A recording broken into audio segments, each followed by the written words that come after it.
Muito boa noite a todos e todas que nos acompanham aqui pelas redes da Resistência nessa segunda-feira, dia 17 de maio. Muito bem-vindos, muito bem-vindas. Essa noite temos um convidado muito especial para todos aqueles que lutam por democracia nesse país, que constroem um projeto de esquerda socialista.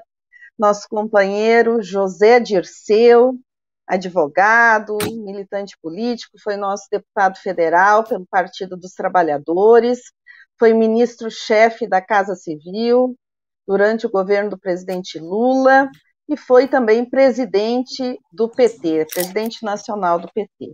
O Zé que tem uma história, uma trajetória de lutas que vem desde a sua juventude, né, no movimento estudantil, foi um dos presos de Ibiúna, né, Zé? Desde lá vem essa trajetória de lutas, de resistência faz tempo, e eu tive a alegria de integrar o Diretório Nacional do Partido em outros tempos, sob a presidência aí do José Dirceu. E quero te dizer, Zé, que eu tinha muita admiração assim, sobre essa tua autoridade. Eu lembro que tu ligava o microfone e dizia, vamos iniciar, né? E todo mundo se colocava rapidamente na reunião. E tenho, assim, memórias importantes, assim, deste período. Mas vamos falar um pouquinho deste momento agora, Zé.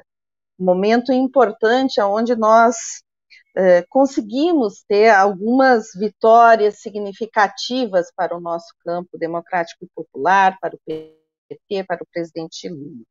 Mas eu queria, para a gente situar aí o nosso debate de hoje, né, que é o Brasil de Bolsonaro e o papel de Lula, queria iniciar pedindo que tu falasse um pouquinho sobre o papel desempenhado pelo Brasil no cenário internacional antes do golpe à presidenta Dilma Rousseff.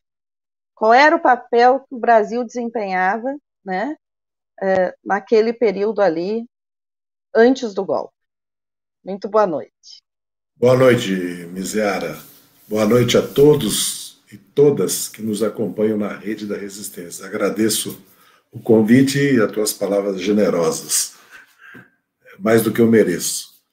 Veja bem, na verdade, nós podemos dizer que uma das principais razões do golpe foi a política externa do nosso governo, conduzida pelo presidente Lula, assessorada pelo seu ministro de Relações Exteriores, Celso Amorim, indissociados. Né? Eles construíram uma parceria fantástica. Por quê? Em primeiro lugar, por causa que ela era soberana e autônoma. Era uma política externa, como Celso Amorim diz, ativa e altiva. O Brasil assumiu seu lugar no mundo. Vamos lembrar que nós somos a quinta economia do mundo, quinto país em território, sexto em população e uma das 10 maiores economias do mundo. Depois, pela integração sul-americana, expansão do Mercosul e da Unasul, e pelo papel do BNDES, da nossa política de comércio exterior, que começou a mudar a qualidade da integração do Brasil no mercado internacional à medida que nós passamos a exportar capital, tecnologia e serviços para a América Latina e para a África, inclusive, que já tínhamos no passado tido algumas fases de construção, e a indústria de defesa nacional também nossa, vendido armamentos, equipamentos bélicos para o Oriente Médio, para a África, mas na era Lula, o Brasil passou a ser um grande exportador de ferrovias, rodovias, aeroportos, estaleiros, siderúrgicas, construir refinarias, gasodutos, oleodutos, além de o normal, que é saneamento, habitação, ou seja, nós começamos a ocupar. Quando um país dá um salto de qualidade, deixa de exportar, como está acontecendo hoje, só matérias-primas, seja alimentos, seja minerais, ou baixa tecnologia, bens de consumo duráveis. Outra coisa é o que estava acontecendo. E o pré-sal? Eu acredito que o pré-sal, com os BRICS, ou seja, com uma aliança com a China, a Rússia, Índia, África do Sul e Brasil, e com a presença do Brasil no G20, e aquilo que eu acredito que foi a gota d'água, a proposta de acordo nuclear com o Irã, patrocinada pela Turquia e pelo Brasil, pelo presidente Erdogan e pelo presidente Lula. Então, à medida que o pré-sal abriu uma oportunidade, como dizia o nosso presidente Lula, um passaporte para o futuro, não só porque arrastava a indústria, mas porque entregava para a nação uma parte importante da renda do petróleo, além dos estados e municípios, que poderiam ser reinvestidos na infraestrutura social, ou seja, educação, saúde, meio ambiente, e econômica, ou seja, na modernização da nossa infraestrutura, que faz parte do chamado custo Brasil. Nós sabemos que os altos juros que se cobram no Brasil e a estrutura tributária, certo? Além de concentrar renda, expropriar a classe trabalhadora de uma parcela importante da sua renda, ela também estrangula o investimento no Brasil. O Brasil não cresce, não é por causa da dívida pública, do déficit público, ou dos gastos com a Previdência, ou com o pessoal, com o serviço público. É por causa da concentração de renda absurda que o país tem. Então, eu acredito que projetava-se no cenário geopolítico um Brasil com presença no mundo, porque se você observar que a Índia, a Rússia, a Turquia, o Irã, e particularmente a China, ocuparam, quebraram o unilateralismo norte-americano, né, e puseram uma barreira, inclusive, ao avanço do militarismo norte-americano, e a Síria é um exemplo disso, o Brasil era um ator internacional que estava se credenciando para jogar um papel também, vamos dizer assim, de potência média. Evidentemente que não basta a população, a economia, um país precisa ter desenvolvimento científico, tecnológico, educacional, um país precisa ter capacidade de defesa militar, para ter voz e presença no mundo, mas o Brasil, eu acredito, caminhava para isso. Então, as raízes do golpe, os instrumentos depois, Lava Jato, o golpe parlamentar, né, jurídico parlamentar, que instituiu uma presidente legitimamente eleita, sabe, que não tinha cometido nenhum crime de responsabilidade, pelo contrário, sabe, eu acredito que esses são os instrumentos, né? Processo sumário de exceção política que levou à condenação e à prisão do Lula, aquela prisão coercitiva totalmente ilegal, né? Fora todas as ilegalidades cometidas, que agora estão expostas, as vísceras podres, apodrecidas do Lava Jato estão expostas, né? E a anulação e a suspeição do muro restabelece, né, os direitos do Lula com condições de construir uma alternativa em 22. É isso. Muito bom, Zé Dirceu. Nós estamos hoje com mais 23 páginas acompanhando essa transmissão.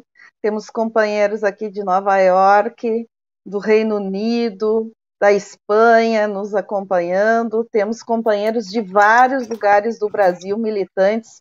Muitos comentários aí, Zé Dirceu, em apoio, né? Falando do nosso presidente Lula, em apoio à tua pessoa, falando do PT, desta renovação de esperança aí para o próximo período. Muitos companheiros importantes aqui, de cidades assim, de todo o Brasil, né, comentando. Então não esqueçam, companheiros, de curtir, compartilhar essa nossa live de hoje, agradecendo também os nossos vereadores, vereadoras, que estão aqui conosco, nos acompanhando, como a Laura Cito, o David Almança, o Ricardo Blatz, lá do Rio Grande do Sul, a CUT do Rio Grande do Sul e o MST do Rio Grande do Sul, a Mídia Sem Terra e a Juventude Sem Terra, que também estão conosco nesta transmissão.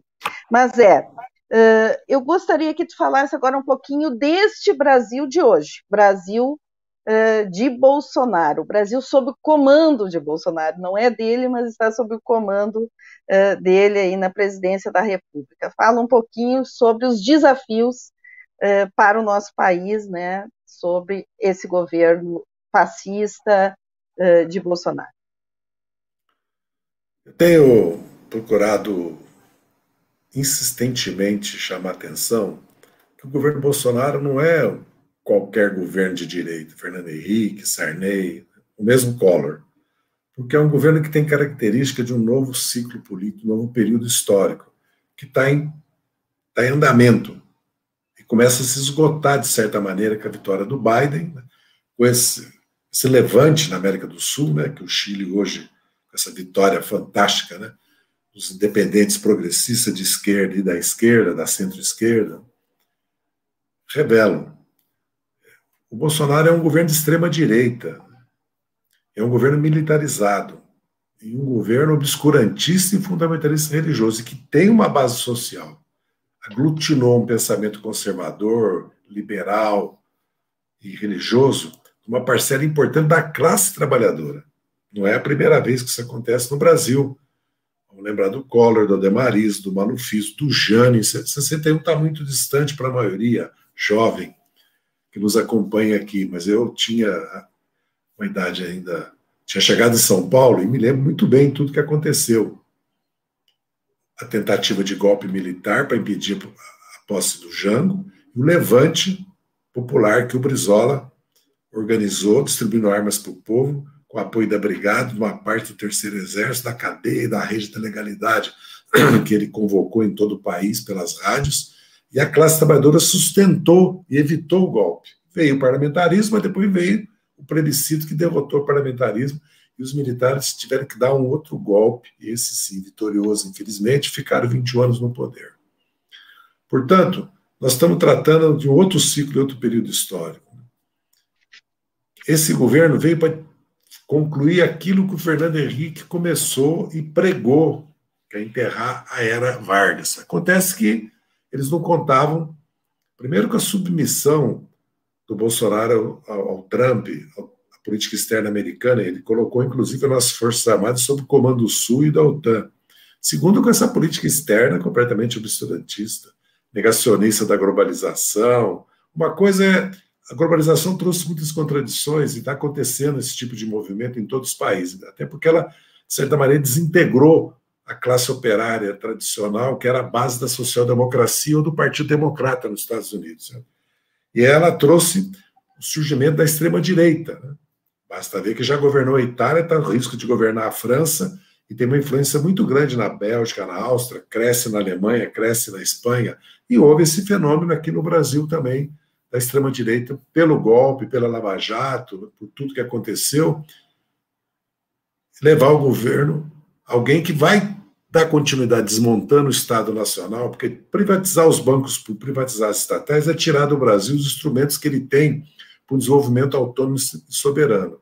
E também pelo avanço sobre a participação do trabalho na renda nacional, que é o salário com os direitos da CLT e o acesso à educação pública gratuita com material escolar, transporte e merenda, a educação, a saúde pelo SUS, e depois seguro-desemprego, o abono salarial, a previdência, o salário mínimo, o 13º e, principalmente, o benefício de prestação continuada, o Bolsa Família, que já é um avanço para as pessoas de terceira idade, com deficiência, e para as pessoas abaixo da linha da pobreza, para participar na renda nacional. Eles estão desmontando isso. Ou seja, eles adotaram algo que há 30 anos atrás já não deu certo, que agora toda rebelião na Colômbia, no Equador, no Peru, no Chile, no Paraguai, as vitórias na Argentina, na Bolívia, no Chile, e o empate no Uruguai e no Equador, e agora essa situação que pode levar a uma vitória do Castilho no Peru, e vamos ver a eleição na Colômbia, mostra que nem resolveu os problemas econômicos, e muito pelo contrário, agravou de uma maneira trágica a questão social, o desemprego, pior, a precariedade dos que estão empregados, grande parte, os baixos salários, e o desemprego e a informalidade, o desalento na metade da população econômica ativa. E com agravamento, com agravo, que o Bolsonaro assumiu a negação da vacina, a desmoralização da vacina e depois do isolamento social. Aliás, essa semana ele está fazendo isso, que levou a essa CPI e levou a essa tragédia. Nós caminhamos para 450 mil brasileiros e brasileiras que perderam a vida. E perdemos muito na economia, no emprego, porque porque nós tivemos a segunda onda, espero que não tenhamos a terceira, que a vacinação, pelo menos de 1 milhão por dia, avance, porque aí são 30 milhões por mês. Vamos ver se a gente consegue, pelo menos, os de mais de 50 anos ser vacinado até chegar o inverno, né? E depois os mais de 18 anos até o verão, para que o Brasil possa retomar a vida que já vinha muito mal, porque esse governo não conseguiu estimular, porque crescimento econômico pode ter, viu, Miziara, a todos e todas. Porque nós tivemos um grande crescimento econômico na época da ditadura. Agora, o problema é que por que veio a luta contra a caristia? Por que vieram as grandes greves? Por que veio a derrota da Arena em 74 pelo MDB? Por que veio, né? Porque o crescimento econômico não trouxe bem-estar social para a maioria da população. Até criou uma classe trabalhadora que nós somos origem, com uma renda maior, com um emprego estável. Mas a imensa maioria da população, e foi a luta que deu a ela lá desde 70, 80 até hoje, nesses 40 anos, os serviços públicos, porque não tinha nada disso. Por isso que veio. Vamos lembrar que nem vacina tinha como tem hoje, né? Essas campanhas de vacinação. Quer dizer, o Brasil, o SUS foi crescendo, a educação pública foi crescendo, os direitos sociais foram inscritos na Constituição de 88. Foi um processo político que a classe trabalhadora foi ator importante, que deu 4 mandatos para nós. Foi ator importante porque impediu o golpe de 61, lutou contra a ditadura, votou no MDB, como tinha votado no PTB, e tinha se levantado também para apoiar. Quando Getúlio suicida, porque era um golpe militar, parcelas importantes da classe trabalhadora foram às ruas e pastelaram os jornais da direita, atacaram a sede dos partidos da direita, ou seja, houve uma revolta popular que deteve o golpe, que depois veio a tentativa de dar o golpe no Juscelino, que o lote impede. Então, vê que os militares estão presentes, o autoritarismo, porque são praticamente 30 anos entre o Estado Novo e a ditadura militar, de ditadura, e o Estado Novo era fascista, tinha uma Constituição fascista. E o Estado-Maior do Exército, por exemplo, se dividiu. Uma parcela do Estado-Maior queria apoiar o eixo, a Alemanha, a Itália e o Japão. O Brasil entrou na guerra, certo? E depois não foi a Guerra da Coreia, mas foi a República Dominicana, numa intervenção. Temos a entrega da Olga Benário nesse processo aí. Exatamente. Temos a entrega da Olga Benário aos nazistas. O Estado Novo e a ditadura militar torturaram, assassinaram, desapareceram compositores, censuraram, reprimiram o movimento sindical, reprimiram os partidos políticos, censuraram, acabaram com a democracia. Isso é um fato, né? Fato histórico. Infelizmente, o único país do mundo onde os militares não foram levados aos tribunais foi o Brasil. Que até a Guatemala, nem vou falar do Chile, do Uruguai, da Argentina, mas até a Guatemala levou, né, os militares a julgamento. Então, eu acredito que o Bolsonaro, portanto, é um governo que a primeira tarefa nossa é destituí-lo, superar o bolsonarismo, ainda que ele vai continuar existindo, porque essa facção política de extrema-direita bolsonarista, proto-fascista, tem base social, mas ela está se encolhendo. O Bolsonaro vem perdendo apoio, tanto é que toda pesquisa agora, a rejeição a ele, a reprovação do governo, já deixa ele com 20%, 20 e tanto. Uma coisa é pesquisa de eleição, outra coisa é quando você analisa o governo, a condução da pandemia e se ele tem condições de liderar o país. 58% diz que não. O impeachment já tem maioria para o impeachment, 49 a 46. Né? Então, o país vai tomando consciência. Evidentemente, nós vamos ter uma eleição em 22 que vai decidir o futuro. Mas hoje, por hoje, os riscos que nós corremos é que ele está armando uma parcela da população, é porque ele está politizando as PM, porque tem as milícias que são ligadas a eles, as milícias, organizações criminosas, que estão se esplaiando por todo o Brasil, sabe? E porque ele tem uma militância, né, também, certo? Que apela para o ódio e para a violência.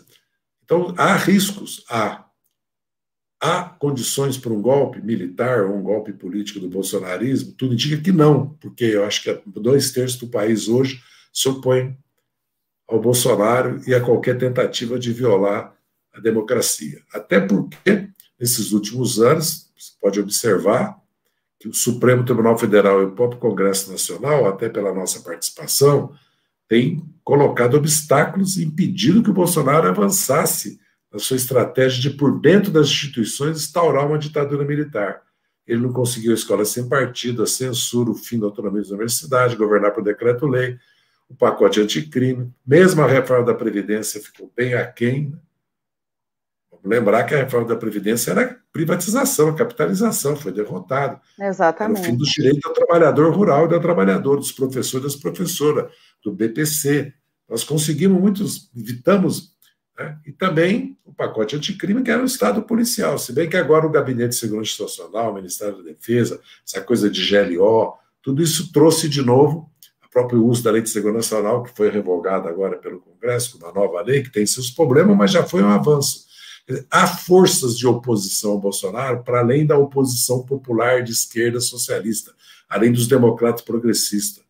Por causa do obscurantismo, autoritarismo, militarismo do governo Bolsonaro, uma facção política importante, que é o PSDB, DEM e MDB, aprova as medidas do Guedes, né, das reformas ultraliberais, mas não o bolsonarismo. Eles querem uma alternativa deles para o bolsonarismo. E nós vamos procurar construir uma alternativa popular, democrática, de esquerda, progressista, nacionalista, que retome o fio da história do Brasil para derrotar o bolsonarismo. Esse é um pouco o cenário daqui até 22.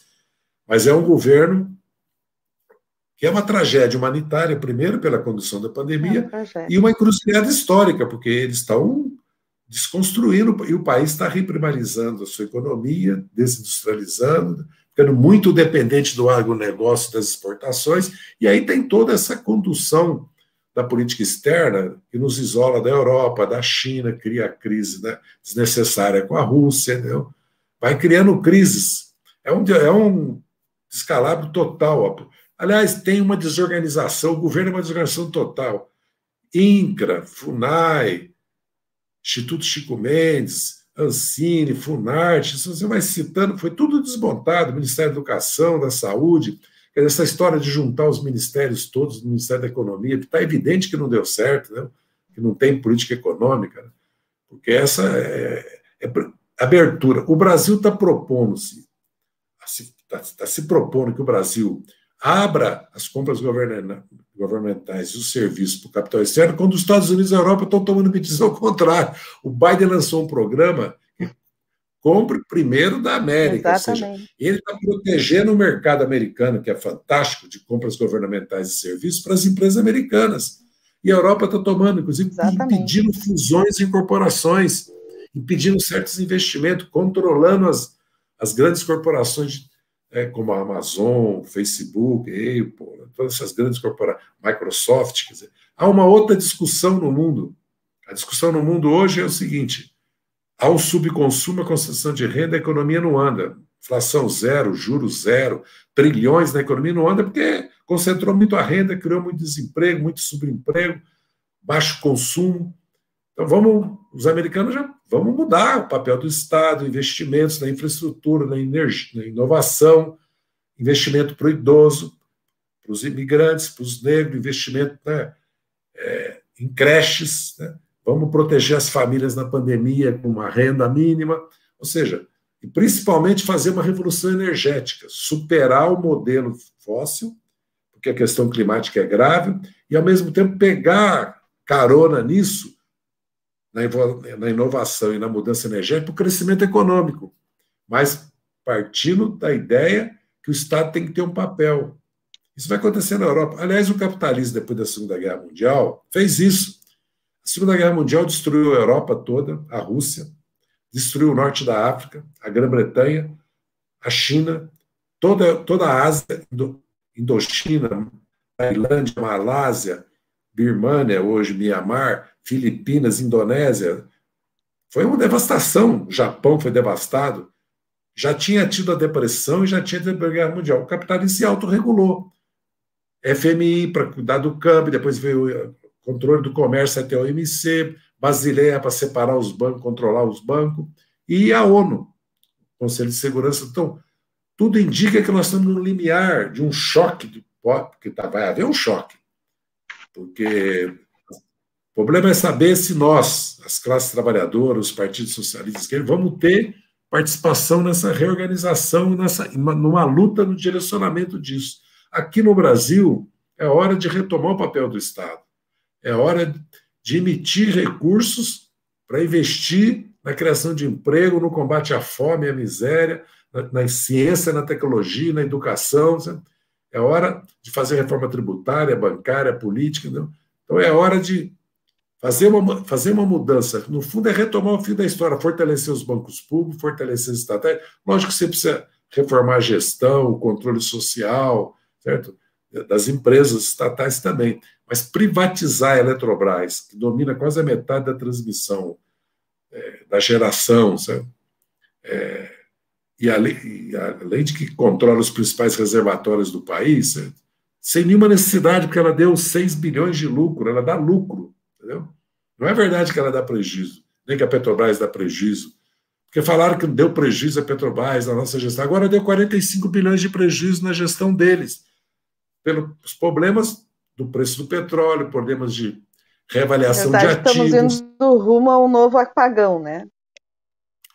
Além que nós temos problemas agora com a seca, porque nós temos que produzir termoelétricas a gás e avançar até 20% na eólica e na solar, porque mais disso também é um problema, porque são energias intermitentes. Nós temos que superar o petróleo para partir para o gás e tem que retomar a questão das usinas nucleares. Né?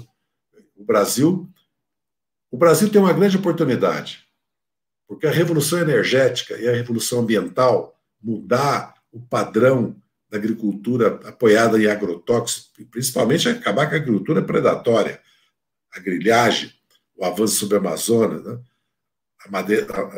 A indústria de madeiras ilegal, né?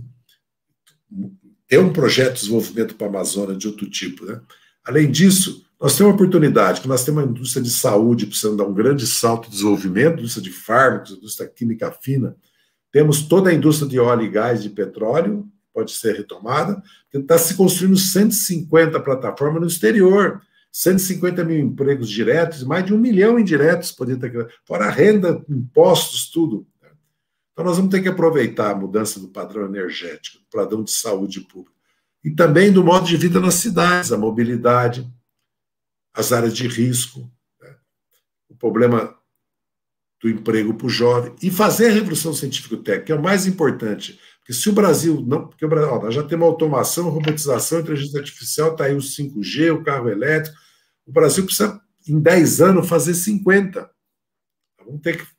Mas para isso precisa também uma reforma tributária, no fundo, uma revolução social, que distribua a renda e a riqueza que está concentrada em 1%, quase um terço, em 10%, 50%. Enquanto os outros 50% não tem nem 23% da renda. Então tem que cobrar imposto de grande fortuna, herança, doação, imposto de renda mesmo, lucros de dividendo, ganhos sobre capital próprio. E tem que tirar os juros da classe trabalhadora, porque hoje um trabalhador compra uma televisão, um fogão, qualquer bem de consumo, paga 2%. É 100% juro. Quando o juro, a taxa Selic está em 3,5%, 3,75%, né? E, na verdade, a inflação, no máximo, será 6%. Então, o país precisa. Isso é um problema, porque nós gastamos 600 bilhões com a dívida pública. Se o juro vai subir até 5,5%, 6%, é mais 100 bilhões da dívida pública. Se você olhar que o mundo paga juro negativo para a dívida pública, ou paga 1%, e nós pagamos 8, 10 para 2/3 dessa dívida pública, por isso que dá 600 bilhões, 500, 600 bilhões. Na verdade, em 10 anos, nós pagamos quase 4 trilhões de juro para 20 milhões de pessoas, para 17 mil pessoas físicas e jurídicas que controlam esse mercado de dívida pública. Então, nós temos um problema no país, que não é fácil de resolver, porque nós precisamos ter maioria parlamentar para isso. Então, o desafio é grande. Muito bom, Zé. O Zé fala e traz um demais, conjunto, né, de elementos importantes. Não, o pessoal está adorando aqui. Que a gente tem a Yara Castiel, lá, que foi nossa presidenta do PT, nossa vereadora lá em Santiago, no Rio Grande do Sul, o Ride, que foi nosso prefeito de Viamão, vereador também, que está aqui conosco, a Maria da Glória Cop, todas as pessoas elogiando muito a Naira, que foi nossa candidata a vereadora em Caxias, o Felipe Leal, temos aqui Ivanise, que está direto de Nova York, a Nara, que está direto de Londres, nos acompanhando. uma turma muito boa de todos os lugares aí, uma turma do Maranhão, do Piauí, do Rio de Janeiro, de São Paulo, aos pouquinhos eu vou falando, né? E os nossos vereadores que eu quero destacar aqui, que estão também na audiência conosco, a companheira Ellen Cabral, lá de Santa Maria, junto com o Ricardo Blatz, também nossos parceiros aqui nessa rede. Mas tu falaste ali, fez uma referência que eu achei importante trazer agora, aí de novo, desse nosso diálogo, que é justamente, tu falou que o único país que não fez o acerto de contas em relação à questão da ditadura, que não colocou na cadeira dos réus, os criminosos da ditadura militar, foi o Brasil. E a gente faz esse contraponto com o Chile, né, com esse momento que o Chile está vivendo, numa eleição constituinte, né, onde a esquerda teve maioria, onde as mulheres foram a maioria das parlamentares eleitas, né, nesse Congresso Constituinte, que enfim nós vamos ter uma Constituição para soterrar de vez, né, todos os resquícios aí, pelo menos do ponto de vista da legislação, dos marcos legais do Chile em relação à era Pinochet. E o que o Brasil resiste, né? Nós precisamos, acho que efetivamente, termos uma revisão da nossa lei de anistia, né, Zé? Porque precisamos revogar essa lei de anistia, que acabou anistiando crimes que são crimes que não deveriam ser anistiados, porque são crimes contra a humanidade, né? Então, acho que esse foi o nosso primeiro erro aceitarmos naquele momento aquela legislação, uma legislação recuada que tratou, né, todos como iguais. Eu acho que o que a gente vê hoje também é uma espécie de revanche. Bolsonaro ele é uma representação daquele grupo que foi derrotado, né, porque a ditadura foi derrotada, né, e aquele grupo revanchista que não aceitou a abertura democrática, que não aceitou as vitórias do povo brasileiro, os avanços que nós tivemos a partir da abertura democrática, com a Constituição de 88, com as nossas eleições, com os nossos governos, e é esse sentimento revanchista que hoje ocupa, né, faz o loteamento, digamos assim, do governo, né, do governo federal, e é isso que está representado também em Bolsonaro. Queria que só fizesse um comentário sobre isso antes da gente entrar no outro ponto da importância, né, de nós lutarmos, né, pela revogação dessa lei de anistia e fazermos um acerto de contas, né, com essa página autoritária e brutal da nossa história brasileira. Esse é um problema muito grave que nós temos. O papel dos militares na Constituição, que é resultado do papel deles como partido militar na história do Brasil. Apesar que os presidentes da República eram gaúchos, né? Tirando o Castelo Branco, né? Nós tivemos os militares como partido político, a revolta dos tenentes na República Velha, que deu na Revolução de 30, vamos lembrar que os tenentes se levantaram no Forte Copacabana, depois houve a Revolução Paulista de 24, a cidade foi tomada pela força pública, pelos tenentes, né? O Miguel Costa comandou, se uniu ao Prestes, né, que saiu aí do Rio Grande, se uniu a ele, fez a Coluna Prestes, tivemos a Revolução de 30, tivemos o governo revolucionário de 30 a 34, depois a Constituinte, o golpe de 37, teve uma insurreição militar comunista em 35, a insurreição militar integralista. Vamos lembrar tudo isso. E os militares governaram de 37 a 40. O Estado-Maior do Exército, o Estado Novo é o Estado, não é do Getúlio Vargas, é que o Getúlio marcou o Estado Novo, talvez pela CLT. O Estado Novo foi um Estado repressivo, autoritário, proto-fascista, comandado pelo Estado-Maior do Exército. Depois teve o governo Dutra, que foi um governo repressivo, antissindical, pró-Estados Unidos, conservador, católico. E vem as tentativas de golpe de 50, 55, 57, 61, até 64. Então, a presença dos militares na política, fora que eles ficaram 21 anos no poder, já tinham ficado, né, no poder quase 9 anos. São 30 anos de militar no poder.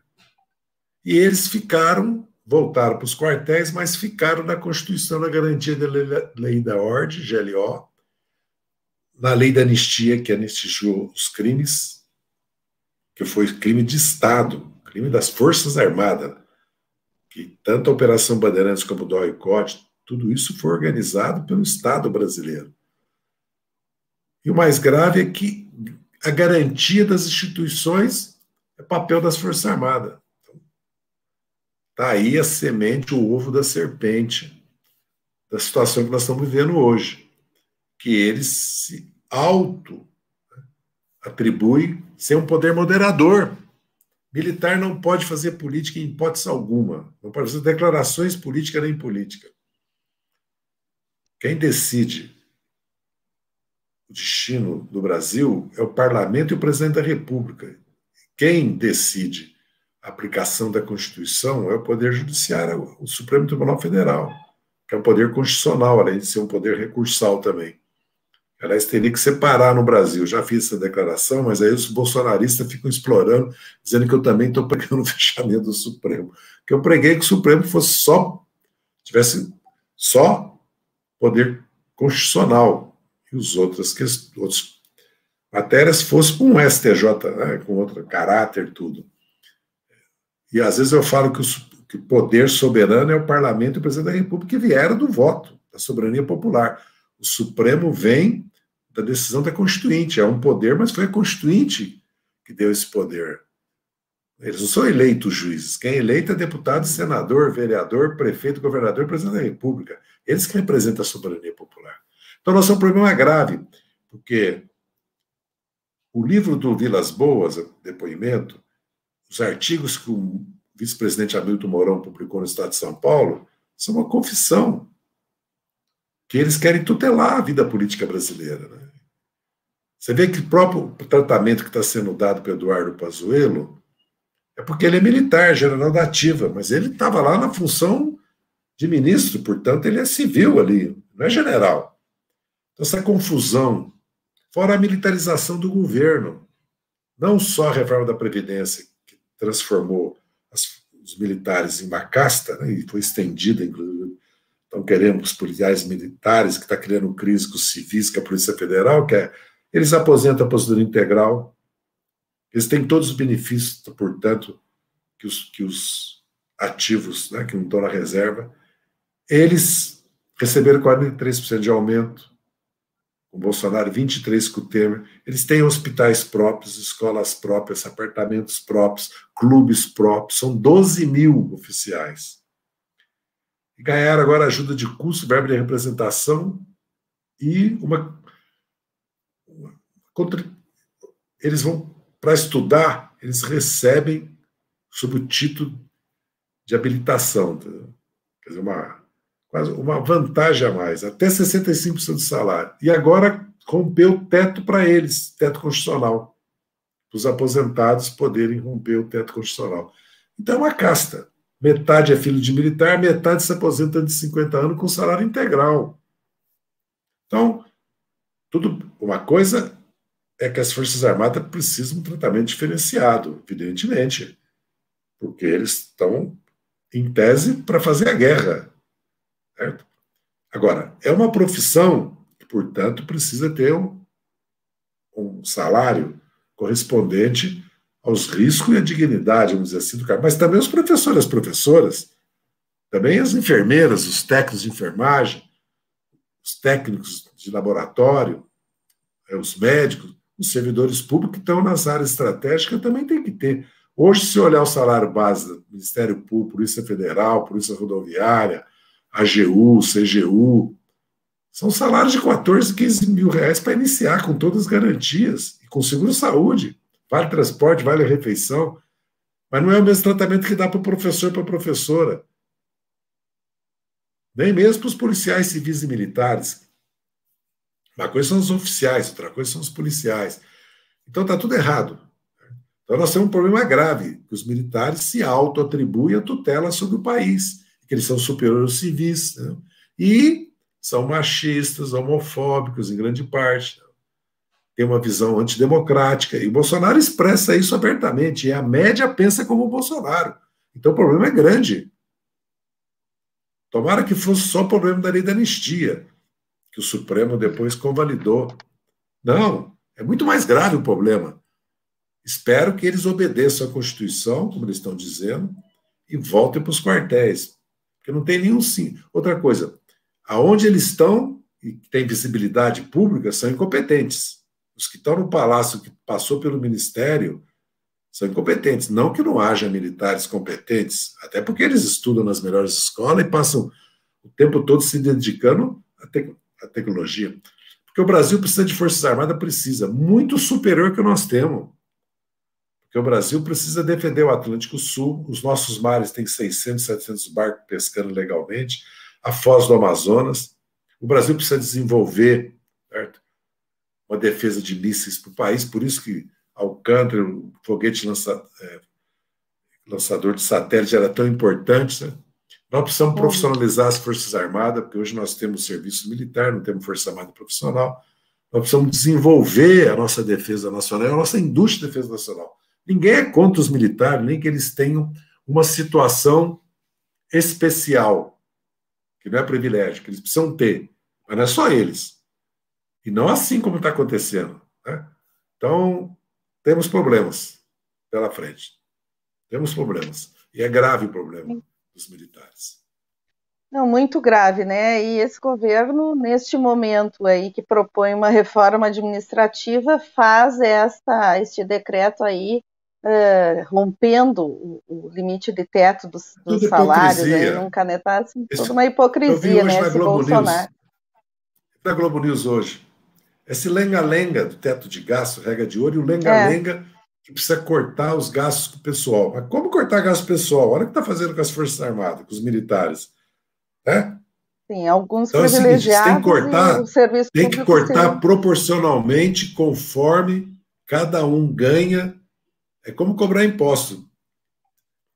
Para sair da crise, tem que cobrar impostos igual à participação na renda nacional de cada um.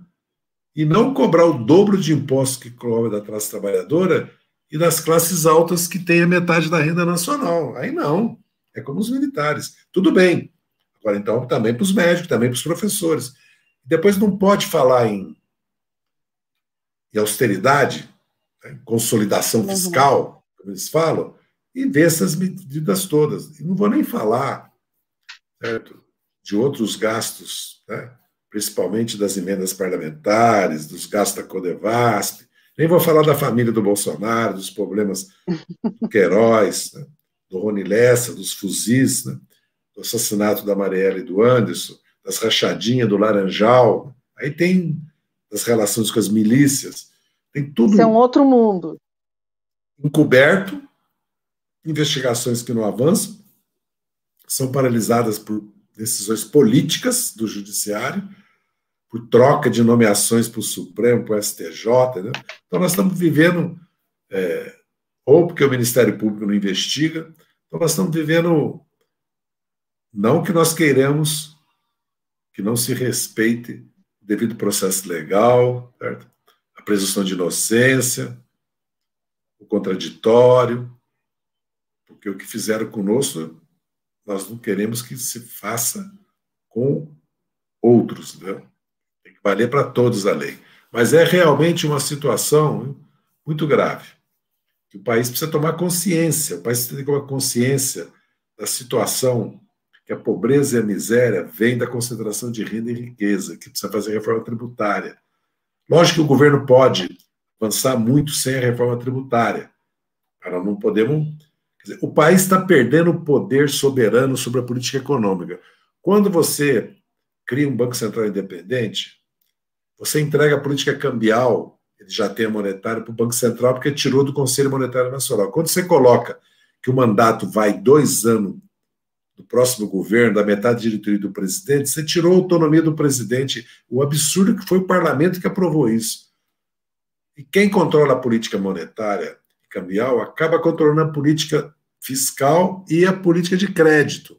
Se você desmonta os bancos públicos estatais, o país fica desarmado. Se você abre totalmente, não tem controle de capitais, você não tem força, como o mundo está totalmente globalizado e as finanças internacionais passa a ter um poder para especular com a tua moeda, para tirar e pôr capitais aqui, certo? Até como pressão política, como nós vimos no golpe contra Dilma, até de lockout de investimentos, a verdade é essa que houve. Então você coloca o país muito exposto. Um país como o Brasil, que não tem uma moeda, que não é uma moeda assim, conversível totalmente no mundo, não pode ter isso. Nós temos que ter um controle de capitais. E nós temos que ter a política econômica tem que ser decidida pelo governo e pelo parlamento, não pelo Banco Central. Fora que o Banco Central é uma porta giratória do mercado financeiro. Então, nós estamos entregando para as finanças o domínio da política econômica do país, sendo que as finanças já se apropriam cada vez mais da renda nacional. Cada vez mais o povo está ficando pobre, cada vez mais o povo tem menos poder de compra. Então, nós temos desafios enormes. Por isso que elevar o nível de consciência política, de organização das classes trabalhadoras e os nossos partidos se autorreformarem para enfrentar essa conjuntura dos próximos 10 anos, são duas tarefas muito importantes que nós temos que, estamos já começando a enfrentar. Muito bom. E o papel do Lula nesse cenário todo? Lula livre, Lula elegível. Podiam colocar a hashtag aí, turma. Lula é esperança. Lula livre, Lula é esperança. Vamos colocar a tag, curtir, comentar, compartilhar. Fala um pouquinho desse papel do Lula agora reposicionado na agenda política nacional. Veja bem, o Lula bastou ele ter direitos políticos, porque também isso coincidiu com o agravamento da situação social da carestia, da inflação de alimentos, né? De gás, de gasolina, né? De aluguéis, porque os aluguéis estão subindo 30%. Os aluguéis, o IGPM está 30%. Agora mesmo um amigo me falou que subiu o aluguel da casa dele em 30%. Então está subindo. O desemprego. Veio a memória da era Lula. Porque na era Lula você reunia 40 pessoas da tua família, tinha 2 desempregados. Hoje tem 15, 20. Na era Lula, você tinha poder aquisitivo para passear, para viajar. Você estava vendo teus filhos entrar na universidade ou nas escolas técnicas. Você estava vendo a situação melhorar do teu bairro. O país viveu um período de prosperidade, distribuição de renda, principalmente. Aumento do salário e da previdência, crédito, investimento social, Bolsa Família, apoio à agricultura familiar, Minha Casa Minha Vida, Luz para Todos, e aí foi indo. Nós criamos, potencializamos o mercado interno, a demanda das famílias, o crédito, e criamos um ciclo virtuoso de crescimento e desenvolvimento, inclusive com repercussões externas na integração sul-americana, e nem por isso deixamos de fortalecer. O governo do Lula praticamente fez superávit todos os anos, e a Dilma, inclusive, nos primeiros anos, no primeiro governo dela. Então não tem... É mentira, né, que nós inchamos a máquina pública, que nós é que fizemos a dívida pública. Quem dobrou a dívida pública do Brasil real foi o Fernando Henrique, que pagou 27,5% de juros 3 anos. Quem aumentou a carga tributária em 7%, 6%, foi o Fernando Henrique. Quem quebrou o país 2 vezes foi o Fernando Henrique. Quem deixou uma inflação de 12,5%, desemprego também elevadíssimo, foi o governo Fernando Henrique. Nós enfrentamos uma crise cíclica do capitalismo, problema de esgotamento das nossas políticas no governo da Dilma, que ia ser enfrentada não fosse a sabotagem da pauta-bomba e o golpe. E o lockout de investimento que eles fizeram, e a destabilização política do governo. Eles queriam derrubar o governo. Não aceitaram o resultado de 14. Então, a presença do Lula hoje, primeiro é a liderança dele mundial, porque o Lula deixou uma marca no mundo, o trânsito dele no mundo, o prestígio dele no mundo. Segundo, a base social eleitoral que nós temos, porque o Haddad teve 32 milhões de votos no primeiro turno, depois de tudo que fizeram conosco de 2013 a 2018, naqueles 5 anos. E no segundo turno, 45. Nós temos um partido político e há um movimento social organizado com todos os problemas e a crise que nós enfrentamos do movimento social, que a classe trabalhadora passou. Metade está desempregada, na informalidade e no desalento. Ela passou pela automação, robotização, inteligência artificial, reforma da Previdência, reforma trabalhista, terceirização, precarização. Hoje, as 3 grandes categorias são empregada doméstica, segurança pública e privada e os trabalhadores de aplicativos, seja o Uber, seja os entregadores.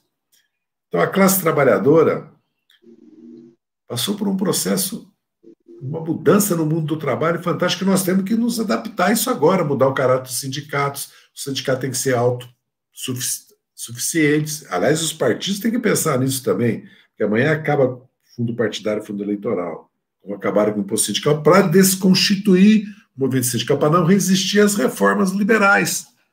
Né? Então, houve um ataque à esquerda, ao PT. Nós passamos 7 anos defendendo o mandato da Dilma, depois defendendo a liberdade do Lula. Então, agora nós estamos retomando. Você pode ver que começam as manifestações, cada vez maior. Agora em Maceió, em Campo Grande, já não ficou sem manifestação. Cada vez mais o Fora Bolsonaro cresce. Os partidos estão passando por mudanças, ocupando as redes, voltando para os bairros. Está havendo uma mudança. O Lula é quem pode reconstruir o Brasil, pacificar, unificar o Brasil para retomar desenvolvimento nacional, com distribuição de renda, para recolocar o Brasil no mundo. É o Lula. Qual é a outra liderança que tem a experiência, a liderança, a base social e a competência do Lula? Porque ele governou. E o PT é um partido que já governou centenas de cidades, a maioria dos estados brasileiros, o país 4 vezes. Nós temos, e mais, há uma nova realidade política social, que as eleições municipais, como no Chile, refletiu agora, começaram a refletir. Novos movimentos, novas pautas, novas demandas da mulher. Vocês já observaram que tanto a Rede Globo... A questão racial, né? É isso que eu ia falar. Tanto a Rede Globo... Tanto a Rede Globo como a mídia, como a grande empresa, já absorveu a luta antirracial, a igualdade da mulher, a luta pela diversidade contra a homofobia, a luta pelo ensino público, pelo SUS e a democrática, antibolsonarista. Porque o Bolsonaro está completamente defasado historicamente. Eles perceberam que essas bandeiras nossas nos levarão ao governo, então eles assumiram essas bandeiras. Até porque essa é a realidade social. Lógico que tem um mundo lutando contra outro, o mundo do século XXI, o mundo do século XX. Tem um peso. Por isso que eles exploram a moral, a religião, a questão do aborto, a questão da maconha, agora o Bolsonaro. Porque o Bolsonaro quer se transformar em Deus, pátria. É isso que ele está colocando. Ele voltou à palavra de ordem da TFP, da ultradireita, Deus, Pátria e Família. Como se nós não tivéssemos praticamente mudado completamente a vida das famílias brasileiras, com Luz para Todos, com o FIES, com o ProUni, com o Bolsa Família, com o BPC. Com o básico, né? Que é, os milhões de empregos, o tratamento da fome.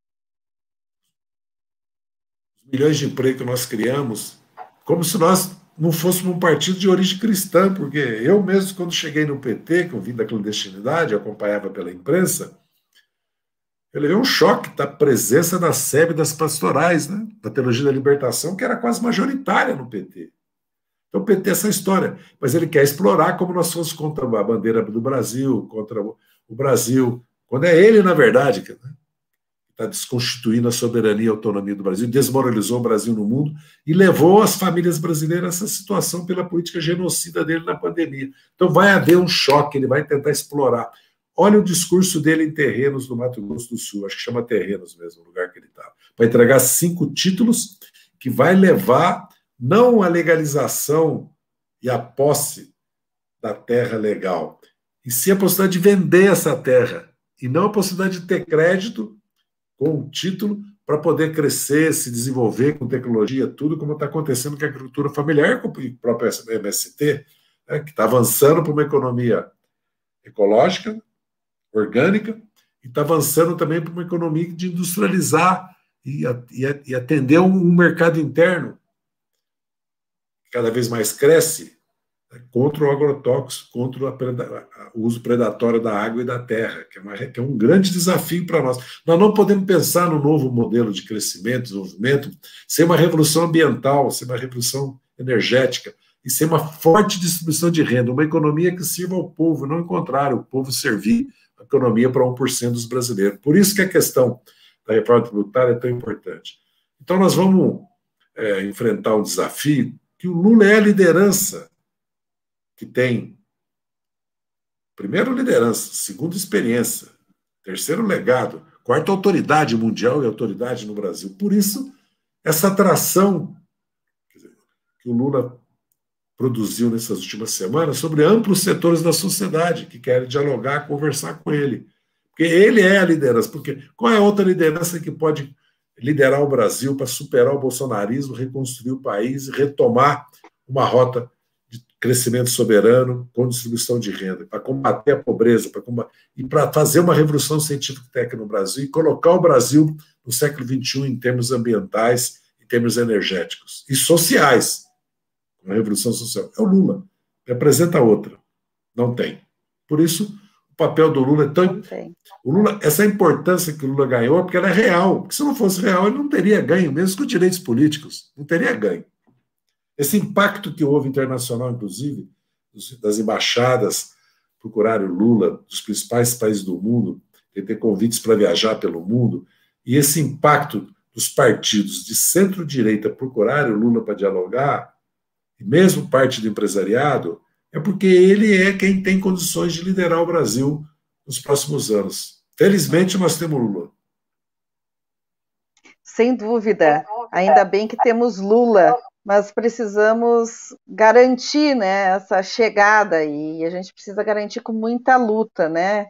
Então eu vou pedir o pessoal colocar a hashtag Fora Bolsonaro, porque o Bolsonaro também só vai sair do governo com muita mobilização, organização popular, com muita luta, né? E nós sabemos lutar, nós resistimos ao golpe, nós chegamos aí aos 47 milhões de votos em 2018, mesmo com Lula preso, nós temos resistido, fazemos nesse momento uma resistência muito importante também no Congresso Nacional, com as nossas bancadas da Câmara e do Senado, agora a nossa bancada do Senado firme lá na CPI da Covid.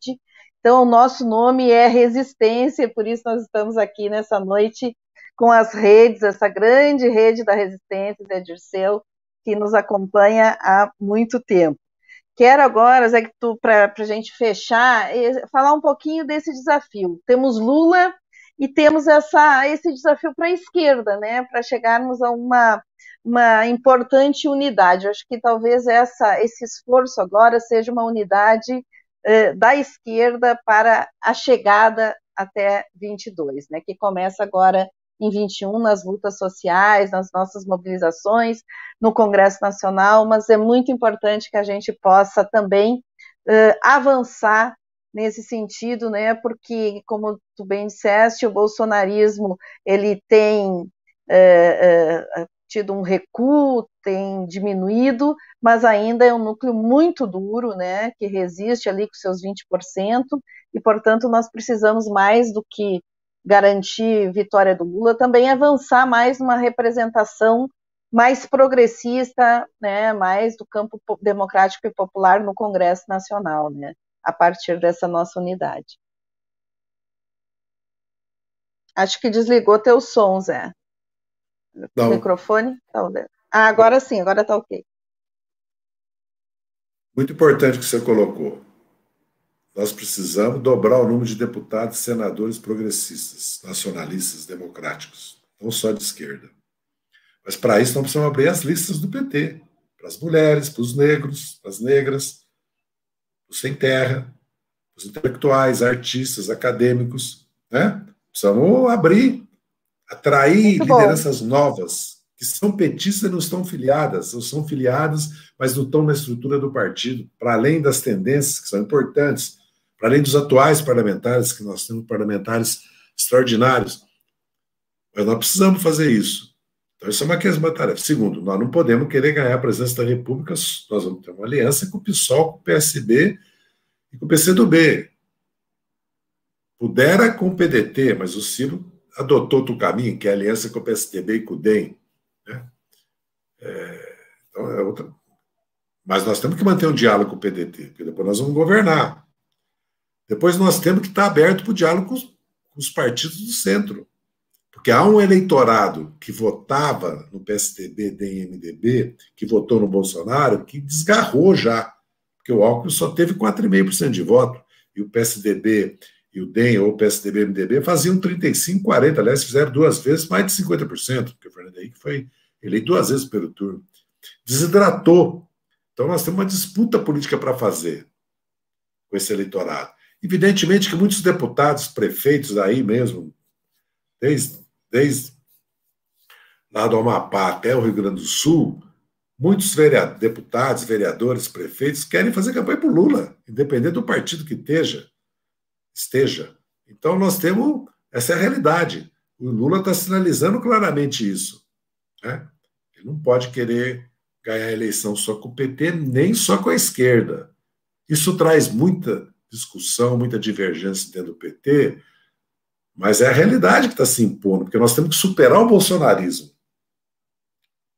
e fazer uma aliança primeiro com a esquerda, mas depois ampliar essa aliança. Nós não podemos pensar, porque nós não vamos aceitar os apoios. Né? Nós podemos, agora mesmo, para nós derrotarmos o Bolsonaro em várias, mesmo a CPI, quem é que está lá na CPI conosco? Quem é o relator? Quem são os senadores que estão fazendo a maioria conosco para formar, se não me engano, 7, né? São senadores do PSD e do MDB. E mesmo alguns de outros partidos. Porque essa é a realidade.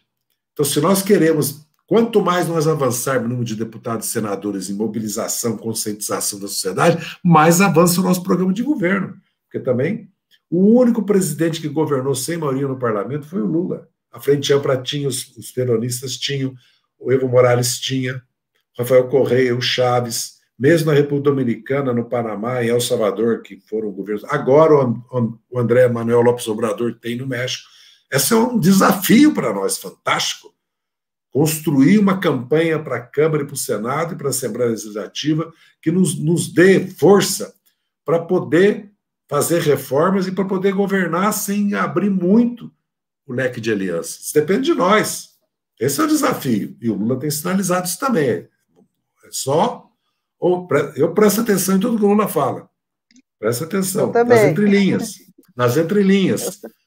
Nós conhecemos o Lula, nós estamos juntos há 40 anos, né? Nós que somos aqui os cabelo branco do PT, né? Nós estamos há 40 anos já com o Lula, né? Juntos. Então nós sabemos. Ele está dando uma clara orientação política para nós. Você vê que primeiro ele reuniu com o PSOL, PCdoB, PDT. Depois ele veio, se reuniu com outros, né, setores políticos. Agora ele está se reunindo com os movimentos sociais, com os negros, com as negras, com as mulheres, LGTB. Ele vai fazer essas reuniões. Ele está ouvindo, consultando, auscultando, tomando o pulso do país, entendeu? Porque